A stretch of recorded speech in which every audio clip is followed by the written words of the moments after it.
अस्सलाम वालेकुम दोस्तों, वेलकम आपका हमारे यूट्यूब चैनल एडवांस टीचिंग में। तो दोस्तों उम्मीद करता हूँ आप सब खैरियत से होंगे।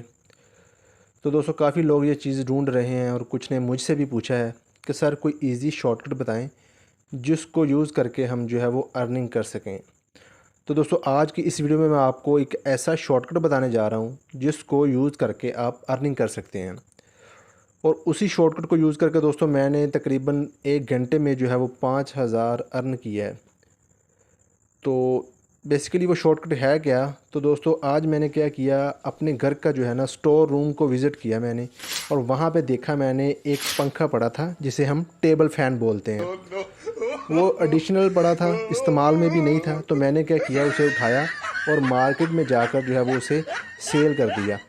तकरीबन मुझे ये काम करने में 1 घंटा लगा, और ऐसे मैंने जो है वो 1 घंटे में 5,000 रुपये जो है वो अर्न कर लिया। तो ऐसे ही दोस्तों अगर आप भी जो है वो पैसे कमाना चाहते हैं तो अपने घर का स्टोर रूम विज़िट करें और देखें जो जो एडिशनल चीज़ें पड़ी हैं जो इस्तेमाल में नहीं हैं उनको उठाएं और मार्केट ले जाएं और वहाँ जाकर उनको सेल कर दें और पैसे कमाएं, क्योंकि शॉर्टकट से तो ऐसे ही पैसे कमाए जा सकते हैं। और ऐसे ही शॉर्टकट दोस्तों मार्केट में जैसे कि यूट्यूब वगैरह पे चल भी बहुत रहे हैं। उम्मीद है दोस्तों आपको ये मेरा जो वीडियो बनाने का मकसद ज़रूर समझ में आया होगा। तो मिलते हैं नेक्स्ट वीडियो में। अल्लाह हाफ़िज़।